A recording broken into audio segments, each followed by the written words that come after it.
Dear son, I'm writing this slow because I know you can't read fast. We don't live where we did when you left.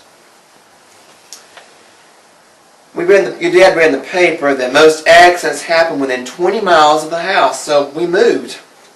Won't be able to see the new address as the last Arkansas family that lived here took the numbers with them, so they wouldn't have to change their address. This place has a washing machine. The first day I put 4 shirts in it, pulled the chain, and hadn't seen them since.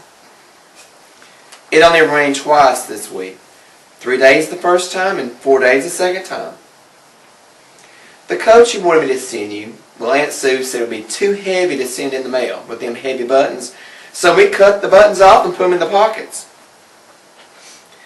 We got a bill from the funeral home, and it said if we didn't make the final payment on Grandma's funeral bill, up she comes. About your sister, she had a baby this morning, and I hadn't found out whether it's a boy or girl, so I don't know if you're an aunt or uncle. Your Uncle John fell in the whiskey vat. Some men tried to get him out, but he fought them off playfully, so he drowned. We cremated him. He burned for 3 days. 3 of your friends went off the bridge in a pickup. One was driving and one was in the back. The driver got out. He rolled down the wind and swam to safety. The other, he drowned. He couldn't get the tailgate up. Not much news this time. Nothing much has happened. If you don't get this letter, please let me know and I'll see another. Love, Mom.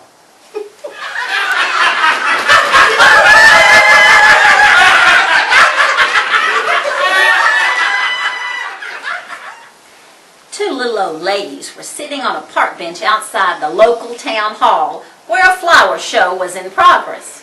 The thin one leaned over and said, "Life is so boring. Would never have any fun anymore. For $10, I'd take my clothes off and streak through that stupid flower show." "You're on," said the other old lady, holding up a $10 bill.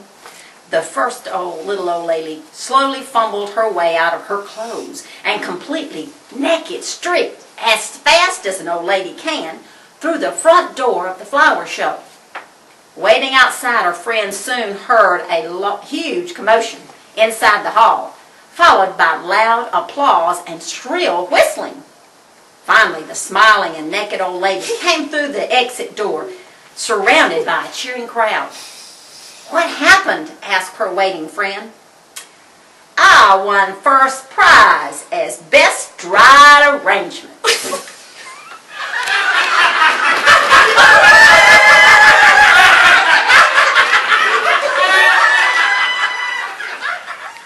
Mary Bell had all her life wanted a singing telegram from the time she was a little girl, and she'd never gotten one. Well, here she was about 90 years old, and there was a knock on the door, and she opened the door, and there was a boy delivering a telegram, and she thought, "Oh, it's my chance, my one chance in life to have a singing telegram." And she opened the door, she flew the door open, and she told the telegraph boy, she said, "Would you please sing my telegram? I've always wanted a singing telegram." And he said, "Well, yes, ma'am, I'd be glad to." And he opened it up and looked at it, and he said, "Well, I don't believe this would really be appropriate to sing to you. I think you'd probably want just..." She said, "Oh, I've all my life wanted a singing telegram, and I've never had one, so if you would please just sing it." And he said, "Well, I just don't know. This might not be the right one to sing." And she said, "No, whatever it is, if you sing it, my life will be fulfilled." And he said, "Well, okay. Your sister Pearl is dead. Your sister Pearl is dead."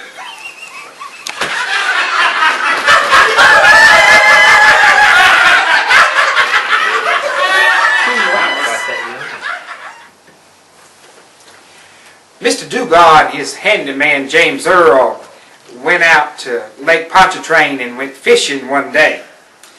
And there's a big strong wind come in and blowed the boat over, and Mr. Dugas couldn't swim, and he drowned in the lake. And James Earl, he swam over to the side and went called the law, and the law come out there, and they got the body out. And the law looked over at James Earl and said, "Now, you got to go up there to the Dugas house and tell Miss Dugas that he had drowned in the lake today.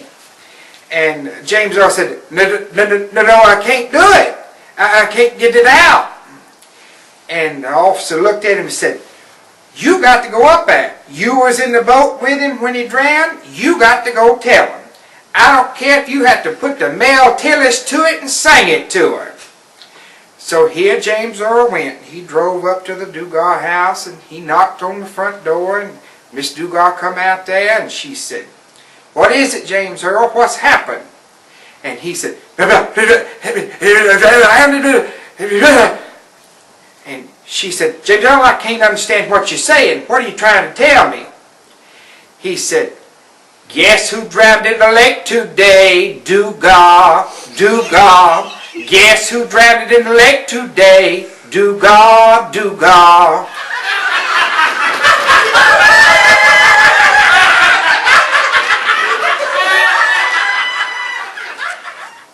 A well-worn $1 bill and a distressed $20 bill arrived at the Federal Reserve Bank to be retired. As they were moved along the conveyor belt to be burned, they struck up a conversation. The $20 bill reminisced about the travels all over the country. I've had a wonderful life. I've been to Las Vegas, Atlantic City, the finest restaurants in New York, performances on Broadway, even a cruise to the Caribbean.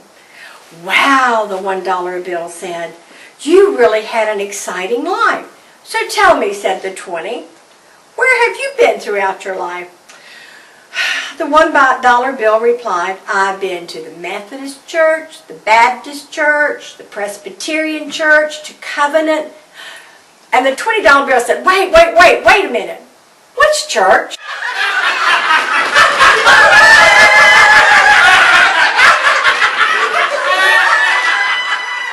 A guy is 72 years old. He loves to fish. He was sitting in his boat the other day when he heard a voice say, pick me up. He looked around. He couldn't see anyone. He thought he was dreaming.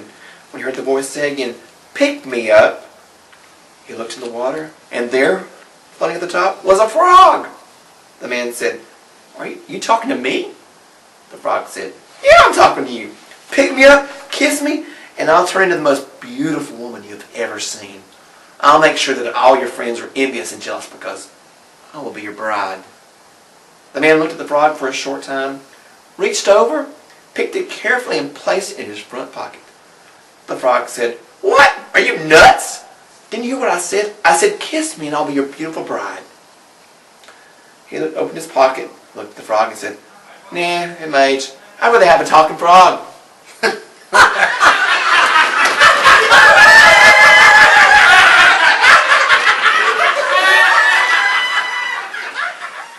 Have you heard about Stumpy and Martha? Well, Stumpy and his wife Martha went to the state fair every year. Every year Stumpy would say, Martha, I'd like to ride in that there airplane. And every year Martha would say, I know, Stumpy, but that airplane ride costs $10, and $10 is $10. This one year, Stumpy and Martha went to the fair. And Stumpy said, Martha, I'm 71 years old, and if I don't ride that airplane this year, I may never get another chance. Martha replied, Stumpy, that there airplane ride cost $10, and $10 is $10. The pilot overheard them and said, folks, I'll make you a deal. I'll take you both up for a ride. And if you can stay quiet for the entire ride and not say one word, I won't charge you. But if you say one word, it's $10. Stumpy and Martha agreed, and up they go. The pilot does all kinds of twists and turns, rolls and dives, but not a word is heard. He does all his tricks over and over again, but still not a word. They land and the pilot turns to Stumpy. By golly, I did everything I could think of to get you to yell out, but you didn't.